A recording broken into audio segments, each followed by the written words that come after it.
Intro. Good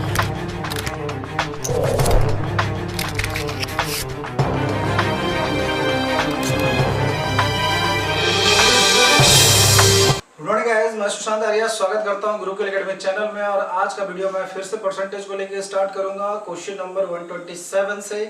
तो चलिए बात कर लेते हैं 127 में क्या बताया जा रहा है। 1 से 70 तक की कितने प्रतिशत संख्याओं के वर्ग के अंत में 1 आता है। चलिए बात कर लेते हैं हम लोग इसके बारे में। 1 से 10 तक में आप देख रहे हो, 1 से 10 तक में आप देखोगे कि 1 का स्क्वायर करने पे 1 आता है और 9 का स्क्वायर करने पे 81 1 आता है। यानी 1 से 10 तक में दो संख्याओं के वर्ग में 1 आता है। तो 1 से 10 तक में दो संख्याओं के वर्ग में, तो 1 से 70 तक में इसका है 7 मल्टीप्लाई, तो आप भी 7 मल्टीप्लाई कर दो, यानी कि 14। जब परसेंटेज आपको निकालना है तो परसेंटेज 14/70 इंटू 100, 5 टाइम्स 20 टाइम्स, यानी कि 20% आंसर होगा। क्लियर है। देखिए 128 में क्या बताया जा रहा है, चलिए देख लेते हैं। सोनू ने मोना से 10% अधिक निवेश किए, मोना ने रघु से 10% कम निवेश किए। यदि तीनों ने कुल 5780 निवेश किए हों तो रघु ने कितना धन निवेश किया। देखिए पहला नाम है सोनू, मोना, और फिर है मोना और रघु। देखिए सोनू 10% ज्यादा किया, ये 10% कम किया। ये अब 10% कम की है, ये पूरा किया है ना। क्वेश्चन में ऐसा 10% सोनू ने मोना से ज्यादा किया यानी 100 और इसको 110, और रघु ने मोना से 10% ज्यादा निवेश किया यानी कि मोना 10% कम है। क्लियर है सारी बातें। अब इसको आप n बनाने के लिए आप क्या करते हो, ऐसे करते हो, तो आप इसको ऐसे कर दो, यानी कि आ गया ये। इसको देखो मल्टीप्लाई करना थोड़ा सा हार्ड है ना। तो आप 0 इसको हटा सकते हो, 0 हटा दो, ये आ गया 99, ये आ गया 90, ये आ गया 100।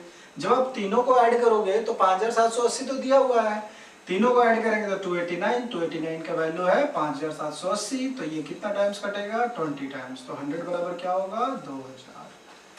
क्लियर है। चलिए बात कर लेते हैं 129 का। देखिए 129 में क्या बता रहा है, एक कंपनी को बॉल बेयरिंग की 2 किस्तें मिलती है। दूसरी किस्त पहली किस्त से दुगनी है। पहली किस्त में 1% बॉल बेयरिंग खराब थी और दूसरी किस्त में 4.5% खराब थी। यदि कुल बॉल बेयरिंग 100 खराब है तो पहली किस्त में कितनी बॉल बेयरिंग खराब थी। चलिए बात कर लेते हैं। देखिए पहली किस्त दूसरी किस्त से दुगनी है ना, तो पहली किस्त को आप क्या मानोगे 100, दूसरी किस्त को क्या मानोगे 200। ये फर्स्ट है, ये सेकेंड है। अब यहाँ देखो इसका 1% मतलब कि 1, इसका 4.5% मतलब कि कितना होगा, जरा गौर से देखिए 9 होगा ना, क्योंकि ये मल्टीप्लाई करोगे आप और पॉइंट वो 0 कट जाएगा यानी 9। देखिए 10 जो खराब है वो 100 में खराब है, ठीक है। अगर 100 खराब होगा तो कितना में खराब होगा, ये कितना गुना है 10, तो आप भी कर दोगे 10, यानी 1000 में 100 खराब होगा। देखिए 130 नंबर में क्या बता रहा है, एक परीक्षा में 150 प्रश्न किए गए और प्रत्येक प्रश्न का 1 अंक है। मिनल ने प्रथम 75 प्रश्नों में 80% प्रश्नों का सही उत्तर दिया। कुल 60% अंक प्राप्त करने हेतु उसे शेष प्रश्नों में कितने प्रश्नों का सही उत्तर देना होगा। देखिए टोटल प्रश्न कितना है, टोटल प्रश्न यानी टोटल है 150, और 150 का इसको देखिए क्या करना, 60% लाना है पास करने के लिए। तो 150 का आप 60% निकाल लो, यानी कि इसको 90 लाना है।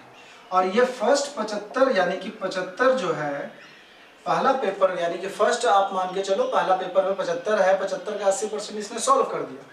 तो 75 का 80% अगर आप निकालोगे तो 75 का 80% कितना होगा, 75 का 20% निकाल लो, 15 घटा दो उसमें, तो 75 का 20 कितना होगा, वो 60, क्योंकि 75 का 20% मतलब कितना होगा 15, 75 दूनी 150 यानी कि 15, तो 15 आप इसमें लेस करोगे तो 60। अब देखो 60 ये बंदा ले आया, लेकिन इसको लाना कितना है 90, यानी कितना घट रहा है 30, तो 30 घट रहा है कितना में, अगला 75 में इंटू 100, 15 दूनी 15 25 ये 20, यानी कि 40% मार्क्स और इसको लाना पड़ेगा। चलिए बात कर लेते हैं 131 क्वेश्चन नंबर की। क्वेश्चन नंबर 131 में देखिए क्या बता रहा है, किसी जनपद की जनसंख्या 8500 है, प्रथम वर्ष में 20% की वृद्धि और द्वितीय वर्ष में 25% की वृद्धि हुई है। तो 2 वर्ष बाद इसकी जनसंख्या क्या होगी 131 की। देखिए यहाँ पे टोटल जनसंख्या जो है 8500 है। फर्स्ट ईयर 20% की वृद्धि होती है और सेकेंड ईयर 25% की वृद्धि होती है। तो देखिए ये 20% की वृद्धि यानी कि 120/100 और 25% की वृद्धि यानी कि 125/100। ये जीरो इसके साथ कट गया और ये जीरो इसके साथ कट गया। 25 अगर 5 से काटेंगे तो ये 25 टाइम्स, ये 2 टाइम्स, ये 6 टाइम्स, ये आ गया 25 छक 150। ठीक है, यानी कि 150 और इंटू क्या बचा 85, तो इंटू 85 कर दीजिए। आपको पता, देखिए आप इसको मल्टीप्लाई अगर आप नहीं करने जानते हो तो आप इजीली कर सकते हो। 100 टाइम्स अगर आप करते हो तो 100 टाइम्स इसका हम 100 टाइम्स या 10 टाइम्स ही करते हैं तो 850। ठीक है, 10 टाइम्स करते हैं तो अभी हम इसको कर रहे हैं सिर्फ। और 850 का हाफ कितना होगा 425, यानी 1275, इस पे एक जीरो 12750 आंसर होगा। ठीक है, बात कर लेते हैं 132 की। 132 में क्या बता रहा देख लीजिए। किसी संपत्ति का मूल्य प्रत्येक वर्ष उसके प्रारंभिक मूल्य में 10% कम हो जाता है। यदि संपत्ति का वर्तमान मूल्य 81,000 है यानी 81,000 है तो 2 वर्ष पहले उसका मूल्य कितना था। अब देखिए बात कर लेते हैं 132 में। तो 132 में 2 वर्ष पहले पूछा जा रहा है, यानी कि मान के चलते हैं हम उस समय की जनसंख्या x थी। तो देखो x हमको 2 साल आगे का दिया हुआ है 81,000, तो आप 2 साल आगे जाओगे 90% के हिसाब से, क्योंकि 10% तो कम हो रहा है, इक्वल टू 81,000। ये अब देखो यहाँ पे ये इसके साथ कट गया और ये 9 9 81, ये 81 खत्म, यानी कि 1000। अब ये देखो x बराबर 1000 पे अगर हम 2 जीरो और लगा दे तो ये 1 लाख आंसर होगा। 133 में देखिए एक गांव की प्रति वर्ष 10% बच्चों की वृद्धि होती है। यदि वर्ष 2003 में बच्चों की संख्या 2000 है तो वर्ष 2006 में बच्चों की संख्या कितनी होगी। अब यहाँ बात करते हैं हम लोग कि 3 ईयर का पूछ रहा है, यानी 3 साल का गैप है 2003 से 2006।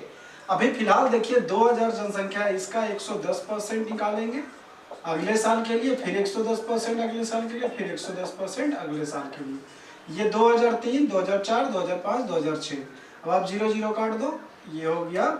देखो टोटल नीचे 6 जीरो है ना, ऊपर भी 6 जीरो है, तो पूरा जीरो काट दो इसको। क्लियर है। और ये तो आपको पता है कि 11 का क्यूब ये होता है इंटू 2, यानी कि 26 62 आंसर होगा। क्लियर है। चलिए बात कर लेते हैं 134 की। किसी कस्बे की जनसंख्या में पहले 5% की वृद्धि हुई और दूसरे वर्ष 5% की कमी हुई। यदि दूसरे वर्ष के अंत में इसकी जनसंख्या 7980 हो तो पहले वर्ष के प्रारंभ में इसकी जनसंख्या कितनी थी। सिमिलर क्वेश्चन है, आप लोग बना सकते हो। एक राज्य की जनसंख्या में प्रति वर्ष 10% की वृद्धि होती है। 2003 में इस राज्य की जनसंख्या 15 लाख है तो 2005 में कितनी होगी। तो अभी जस्ट मैंने आपको बताया 2003 की जनसंख्या 15 लाख है, यानी 15 लाख इंटू 110/100 इंटू 110/100, क्योंकि 2005 जाने में मुझे 2 बार करना पड़ेगा, तो 2 बार आप मल्टीप्लाई करके आंसर निकाल सकते हो। चलिए बात करते हैं 136 की। 136 में देखो एक नगर की जनसंख्या 48,600 है। यदि पहले वर्ष में इसमें 25% की वृद्धि हो, दूसरे वर्ष में 8% की घटोतरी हो, तो 2 वर्ष के अंत में इस नगर की जनसंख्या कितनी होगी। इसको भी आप सिमिलर बना सकते हो। 48,600। अब यहाँ देखो पहला वर्ष में 25%, दूसरा वर्ष में इतना हुआ है, तो 2 वर्ष के अंत में, तो एक में आप क्या करोगे 125/100, एक में करोगे 92/100 हो जाएगा। सिमिलर बना लेना आप लोग। चलिए बात कर लेते हैं 137। 137 में देखो 3 वर्ष पूर्व एक कस्बे की जनसंख्या 1,60,000 थी। यदि वह प्रत्येक वर्ष इतना दर से बढ़ी तो इसकी वर्तमान जनसंख्या कितनी है। देखो 3 वर्ष पूर्व, यानी कि सिंपल सा लॉजिक है, 1,60,000 गुना 103/100 गुना 102.5/100 गुना 105/100। इसको सॉल्व कर लेना, आंसर आ जाएगा। ठीक है, बात कर लेते हैं नेक्स्ट का। नेक्स्ट में देखिए क्या है 138। एक मकान का मूल्य 5 लाख है। इसके मूल्य में 10% प्रति वर्ष कमी आती है। कितने वर्ष में इसका मूल्य इतना हो जाएगा। तो देखिए इसमें बात कर रहा है टाइम जोन का, यानी कि टाइम पूछ रहा है कितने साल में। तो देखिए प्रति वर्ष कमी हो रही है, तो हम क्या किए, ये 5 लाख था, इसका कमी हो रही है, हमको कितना साल तक ले जाना ये नहीं पता था, तो हमने क्या किया, पावर में n दे दिया और इसका रिजल्ट आपको पता है, ये ऑलरेडी दे चुका है। तो आप इसका क्या करोगे, इसका 2 जीरो इसके साथ ये कट गया, ठीक है। अब आप देखोगे ये भी इसके साथ कट गया। अब ये 9/10 का पावर n इक्वल टू 3645/5000 से, तो देखो 5 से काटोगे 729, 5 से काटोगे 1000, तो 9/10 का पावर n इक्वल टू 729/1000। तो आप ये देख रहे हो ना, किसका क्यूब है ये क्यूब है 9 का, तो यानी कि n के पावर हम इसको लिख सकते हैं 9/10 क्यूब है, ये खत्म, n बराबर 3, यानी कि 3 साल इसका आंसर होगा। देखिए 139 में क्या बताया जा रहा है, एक नए स्कूटर का मूल्य 25,000 है, प्रत्येक वर्ष के अंत में इसका मूल्य उस वर्ष के आरंभ में मूल्य का 80% रह जाता है, तो 3 वर्ष बाद स्कूटर का मूल्य क्या होगा। ऐसे कर सकते हो, 25% 25,000 है ना, 80/100 इंटू 80/100 इंटू 80/100, इसको आप सॉल्व कर लेना, आंसर आ जाएगा। मूल्य 10% वार्षिक दर से घटता है, 3 वर्ष पूर्व खरीदी गई थी, यदि इसका वर्तमान मूल्य 87,480 है तो क्रय मूल्य कितना था। तो देखिए 10% के हिसाब से अगर घटता है तो यानी कि आप क्या करोगे, मान लोगे कि 3 वर्ष पहले उसका मूल्य कितना था, x था, और ये 10% के हिसाब से अगर घट रहा है तो यानी कि x into 90/100 into 90/100 into 90/100 equal to 87,480। Solve कर सकते हो। चलिए बात कर लेते हैं 141 की। एक मशीन का क्रय मूल्य 2 लाख है, यदि इसका 10% वार्षिक दर से अवमूल्यन हो तो 3 वर्ष बाद इसका मूल्य कितना होगा। सिमिलर है, 10% का अवमूल्यन का मतलब होता है घटना, यानी कि आप 2 लाख जो दिया हुआ है इंटू 90/100 इंटू 90/100 इंटू 90/100 सॉल्व कर सकते हो। चलिए बात कर लेते हैं 142 की। एक व्यक्ति ने 72,900 में एक जमीन खरीदा और उस पर 1,33,100 की लागत से मकान बनाया। यदि जमीन के मूल्य में 10% वार्षिक दर से वृद्धि हो तो बिल्डिंग के मूल्य में 10% वार्षिक दर से कमी हो, तो कितने समय के बाद दोनों का मूल्य समान हो जाएगा। देखिए इस तरह का क्वेश्चन नॉर्मल सा है।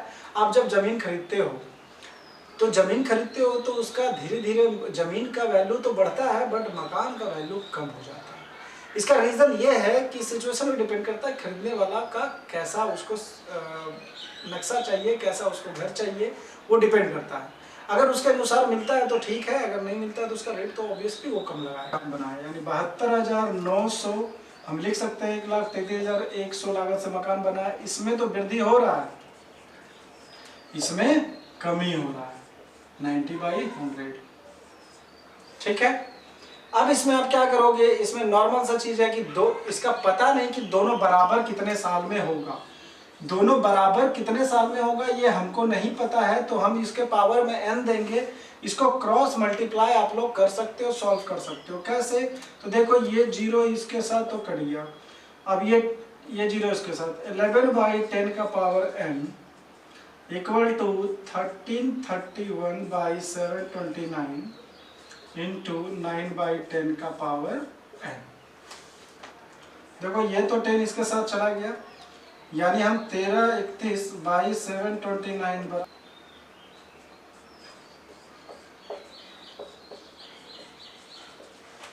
तो 3 साल इसका आंसर हम लिख सकते हैं, ठीक है। आज का वीडियो मैं यहीं समाप्त करना चाहूंगा। चलिए मिलते हैं नेक्स्ट वीडियो में, और लाइक शेयर जरूर करें। जय हिंद, जय भारत।